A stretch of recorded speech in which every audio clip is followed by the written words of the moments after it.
We all remember the rush of sitting down for an action film, popcorn in hand, waiting for the next explosion, the next betrayal, the next iconic character to grip the screen.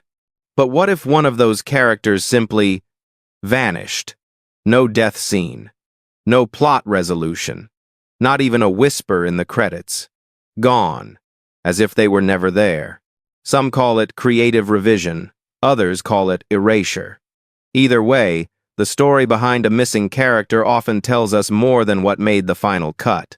Imagine filming entire scenes with a key ally, a dangerous villain, or even a love interest, only to have the studio remove them from existence without explanation.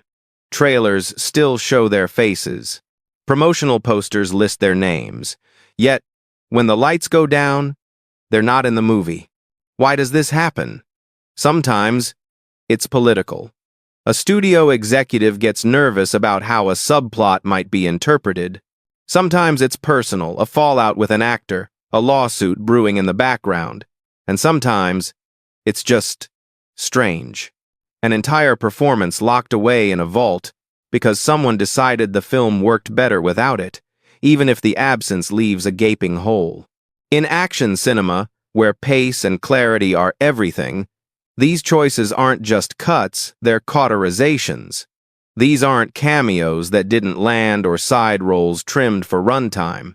These were once essential pieces of the puzzle erased in post-production like ghosts from a script nobody wants to acknowledge. And yet, traces remain. A shot in the trailer. A still in a foreign press kit. A line of dialogue that suddenly leads nowhere. These are the clues, the breadcrumbs that tell us someone was here, and someone didn't want them to be. Let's step into the shadow reel, 15 action movies where characters weren't just cut, they were buried. Fact has shown, American Samurai 1992, The Missing Brother in Arms. In the original version of American Samurai, the lead wasn't meant to stand alone. Played by David Bradley, Andrew was supposed to share the screen and the mission with a close friend from his past, a fellow martial artist who had trained alongside him and ultimately betrayed him. The friend wasn't just a sidekick or rival. He was the emotional core of Andrew's journey, a mirror to his choices, a threat to his loyalty. They shot the scenes. The actors rehearsed grueling fight choreography, early production notes, and even one Japanese VHS trailer mentioned the character by name. But in the final cut, he's gone. Completely. No scenes, no voice, not even a credit. Why? According to one crew member who later spoke anonymously, the studio grew worried the subplot made Andrew look weak, too emotionally entangled. They wanted a cold hero, not a complicated one. And with tight post-production deadlines, it was easier to excise the entire character than to reshoot key moments. Ironically, fans have spotted production stills where the character can be seen standing behind Bradley in training montages blurred, uncredited, and contextless. A ghost in his own movie. Was this about runtime? Or was the emotional depth of Brotherhood too risky for a low-budget action flick trying to punch above its weight? Fact #2. Blue Tiger 1994. The Deleted Mother. Blue Tiger is already a strange hybrid, an American revenge thriller with deep Japanese cultural undertones. But few outside Japan know there's a version of the film that includes an entirely different emotional anchor, the protagonist's mother. In the Japanese cut, the mother is central. She serves as a source of guilt, tradition, and rage, pressuring the lead to pursue vengeance in ways that go beyond reason. Her scenes are heavy with silence and stifled grief. She's not just background, she's the psychological fuel. But when Blue Tiger was released internationally, especially in the U.S., the mother was erased. Her role, played by a respected Japanese actress, was completely removed from the film. No deleted scenes on the DVD, no mention in press material. The U.S. version plays like a lean, direct revenge thriller with no generational weight. Why? A Japanese editor later admitted that American distributors thought the mother slowed the pacing and made the film too internal. So they chopped her out, replacing nuance with simplicity. But is that the real reason? Or was her presence too culturally specific, too Japanese for a Western audience that only wanted blood and bullets? The result? A hollow center where a heart should have been. Fact-3. RoboCop 31993. The Erased Enforcer. RoboCop 3 was a production plagued by compromise budget cuts, rewrites, and an undercurrent of creative defeat. But one character's disappearance reveals just how chaotic things got. Originally, the film featured two key villains. McDaggett, the militarized PMC enforcer we saw on screen, and a shadowy rival operative within the same corporate war machine, a strategist meant to clash ideologically with McDaggett's brute force approach.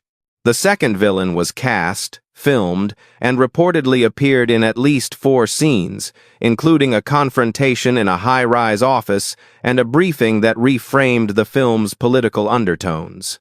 He was to represent the soft power side of corporate oppression, calculating, sanitized, and arguably more dangerous than McDaggett. But by the time RoboCop 3 limped into theaters, the character had vanished. Scenes were gone. Dialogue redubbed. Press kits made no mention. Only fragments remain, like a still from a set visit showing the actor in OCP uniform, flanked by McDaggett and the CEO.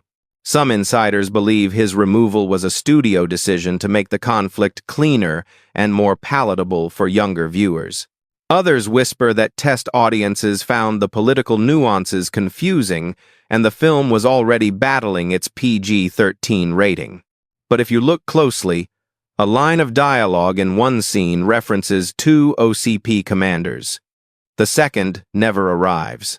Was this a cut for clarity or censorship of complexity? Fact-4. The Taking of Beverly Hills, 1991. The Vanished Hacker. In the chaotic high-concept action of The Taking of Beverly Hills, there's no shortage of absurdities. A fake chemical spill.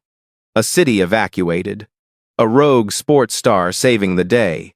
But the film originally had a digital mind behind the madness. A hacker character who was meant to guide the protagonist through the maze of surveillance and cover-ups. Early drafts of the screenplay describe him in detail. A reclusive genius who intercepts emergency broadcasts and deciphers the fake evacuation plan. He was supposed to appear in 4 key scenes, including one where he hijacks a traffic system to trap the villains. In promotional materials sent to foreign distributors, he's even listed in the cast. But the theatrical cut? He's missing entirely. No explanation. His function in the plot is vaguely handed off to a random police radio. The scenes he once anchored are replaced by Deus Ex Machina solutions or awkward exposition. Why was he removed? Some say the producers feared the character made the hero look too dependent, less alpha, more guided. Others suggest his scenes were dropped to tighten the runtime after poor test screenings. A handful of set photos still circulate online, showing the actor surrounded by CRT monitors in a darkened control room. But there's no footage, no mention in DVD extras. So who killed the hacker? A studio knife? Or a rewrite that never looked back? Fact-5. Danger Zone 1996. The local liaison who disappeared. Set against the volatile backdrop of fictional African mining territories, Danger Zone plays like a rough-cut mix of corporate greed and jungle warfare. But missing from the final product is a character whose very presence could have altered the moral compass of the film. The local intermediary. In the original production notes, this liaison, a former rebel-turned-negotiator, was tasked with bridging the gap between the foreign mercenaries and the African communities being exploited. He had scenes guiding the protagonist through villages, warning him of double crosses, and most importantly, questioning the legitimacy of the mission itself. But in the final cut, He's gone. Not minimized, erased. Entire portions of dialogue now hang awkwardly, referencing actions or warnings that never appear on screen. Early viewers of a rough VHS screener reported his presence, only to be baffled by the cleaned-up theatrical version. Why was he removed? Some speculate his moral stance added too much ambiguity. The film, after all, was meant to be a clear-cut good versus evil actioner. Others whisper that international distributors requested a leaner version without political complications. With combati indivis tu prives.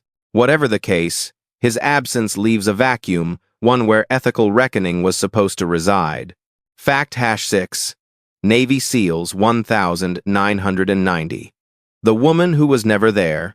Navy SEALs is remembered less for its plot and more for its testosterone-fueled tone. But buried in its early drafts and pre-release interviews is the mention of a female CIA analyst played by an up-and-coming actress who was originally set to serve as the SEAL's intel handler. Her role? Crucial. She deciphered intercepted communications, identified the weapons pipeline, and challenged the SEAL team's brutal tactics.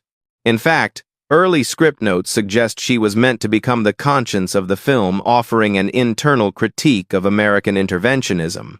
But by release, she's gone. Completely. Some rumors say test audiences rejected her as talky or slowing down the mission. Others say her character's moral questions clashed too harshly with the gung-ho energy of the final cut. What remains is a weird tonal vacuum, missions executed with blind efficiency, no strategic guidance, no voice of reason. A curious gap where once there was dissent. Oddly, one surviving promotional photo shows her sitting at a war room console beside Charlie Sheen and Michael Biehn, her eyes locked on satellite imagery. But she doesn't exist anymore. Not in the credits, not in the film. Was she too inconvenient for the narrative? Or too truthful for the tone? Fact #7. The Punisher, 1989. The Partner Who Was Silenced. In The Punisher, 1989, Dolph Lundgren's Frank Castle prowls the underworld alone, ruthless, haunted, unrelenting. But early cuts of the film told a more layered story. Castle wasn't just a ghost. He had a voice in the dark. A partner, played by a now-forgotten character actor. The partner was an ex-cop who had worked with Castle before his fall. Half informant, half conscience, he was meant to be a tragic contrast, someone who chose the system instead of vengeance, and suffered for it. They shot multiple scenes. A diner meeting, a rooftop surveillance exchange, and even a climactic betrayal where Castle turns his back for good. But none of it made the final cut. Why? One insider claimed the producers feared it softened Castle's mystique. The Punisher had to be a lone wolf, not a man who still cared enough to keep ties. Another rumor suggests the partner's scenes were cut when the runtime ballooned, and the studio demanded more action, less dialogue. But something remains. In one late scene, Castle mutters a line that feels out of place. He warned me. No one in the film fits that line. No warning ever comes. Just the echo of a presence that's no longer there. Fact #height. Executive Decision, 1996. The Traitor Who Was Rewritten. Executive Decision pulled a rare trick marketing Steven Seagal as the lead, only to kill him off in the first act. But behind that iconic twist was another, quieter disappearance. A mole character embedded within the U.S. government, originally set to sabotage the mission from the inside. In early versions of the screenplay, this character operated out of Washington, D.C., leaking intel to the terrorists while pretending to coordinate rescue efforts. He had multiple scenes, including a chilling phone call where he orders the wrong tactical team to board the aircraft. His arc was to culminate in a late film reveal, forcing the protagonists to fight not just enemies on the plane, but betrayal at home. But none of it survived. By the time the final cut locked, the character was completely excised. No mention, no subplot. The film became a straightforward external conflict. Why? Test screenings reportedly found the betrayal angle too cynical, especially in a post-Cold War political climate. One producer feared it would make audiences doubt their heroes. Still, a few international press kits describe an internal threat and list an actor never seen in the film, a trace, a ghost of a twist too real to keep. Was the traitor too close to truth? Or just bad timing? Fact #9. Rapid Fire 1992. The Lost Mentor. Rapid Fire helped cement Brandon Lee's place as a rising action star, but in its earliest drafts, the journey wasn't meant to be his alone. He was supposed to have a mentor, a former revolutionary turned professor who had fled the same political trauma that Lee's character unknowingly carries. This mentor wasn't just exposition, he was resistance personified. His scenes involved clandestine meetings in bookstores, quiet warnings, and a final sacrifice during a shootout in Chinatown. He grounded the chaos with philosophy, not fists. But in the finished film, he's gone. Entirely. No death, no disappearance, just absence. Why was he removed? Studio execs reportedly felt the mentor slowed down the action pacing and added unnecessary intellectual weight. The goal was to position Brandon Lee as a solo action hero, not someone guided by another man's ideals. Yet, one strange moment remains. Lee's character reacts emotionally to a news report about a bombing eyes welling up as if it holds personal meaning. The connection is never explained. That scene? It was originally followed by the mentor's funeral, but without him the emotion just hangs. Ungrounded. Mysterious. Did we lose a father figure? Or the conscience of the film? Fact #0. The Hunted 1995. The cult leader who vanished. The Hunted 1995 is remembered for its sharp blades, rain-soaked fights, and a protagonist caught between Western logic and Eastern ritual. But one element of that ritual, the cult's enigmatic leader, was almost entirely scrubbed from the final cut.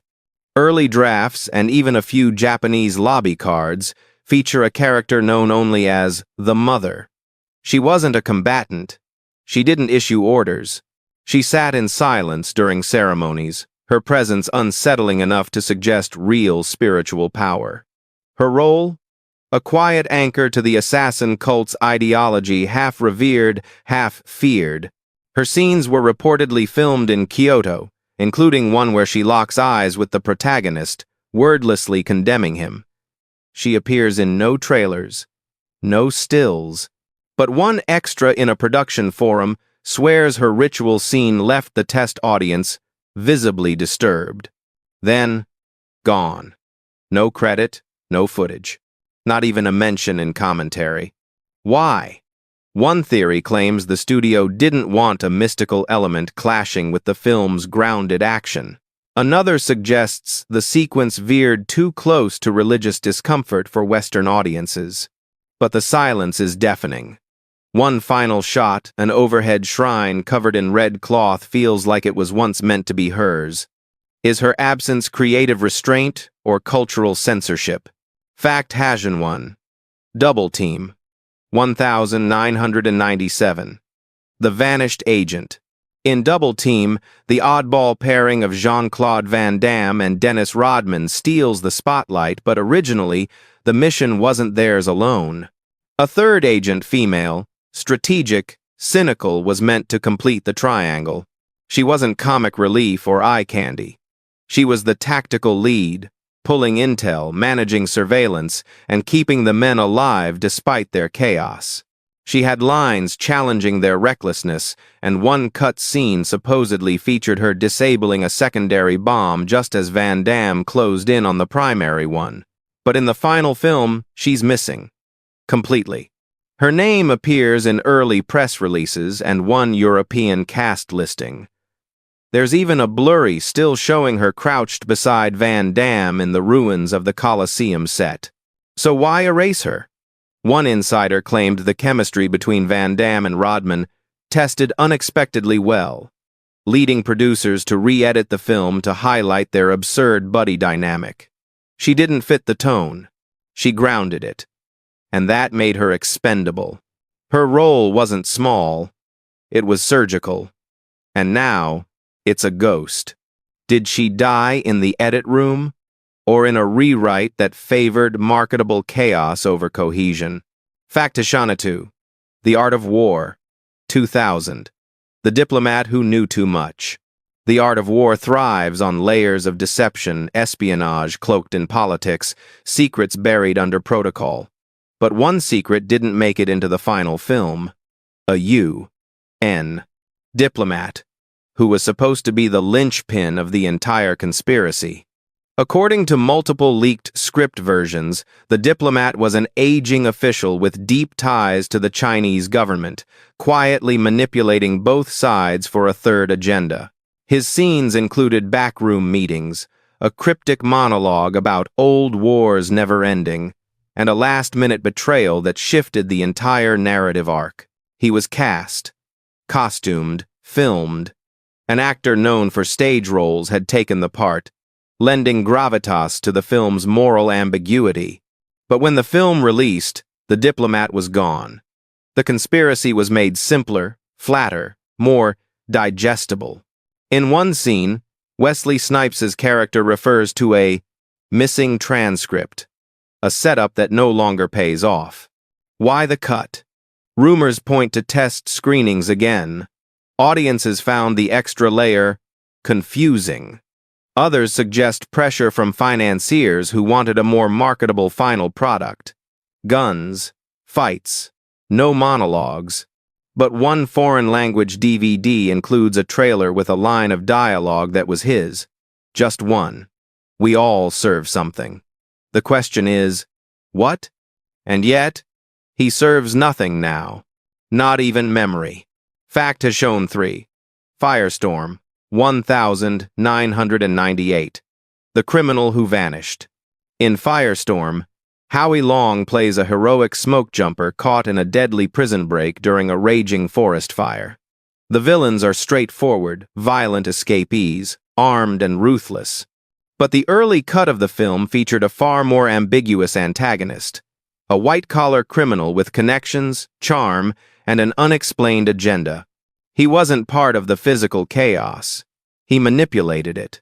In script drafts and production notes, his scenes involved negotiating a hidden escape via helicopter, leveraging government contacts, and trying to strike a deal with the protagonist.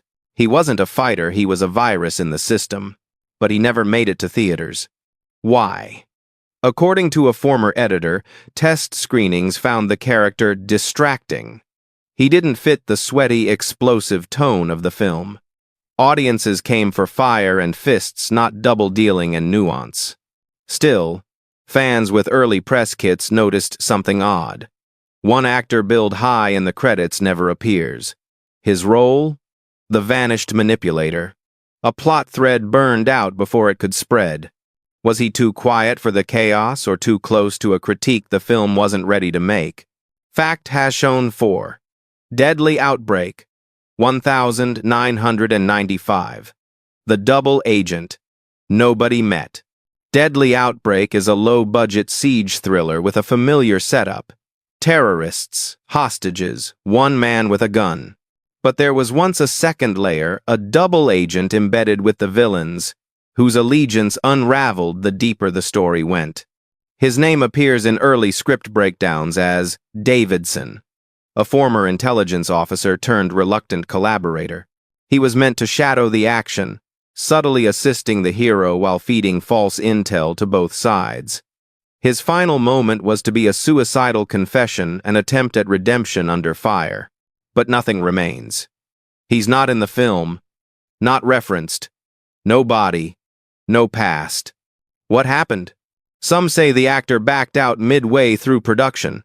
Others believe the character was shot, edited, and ultimately cut to keep runtime below 90 minutes.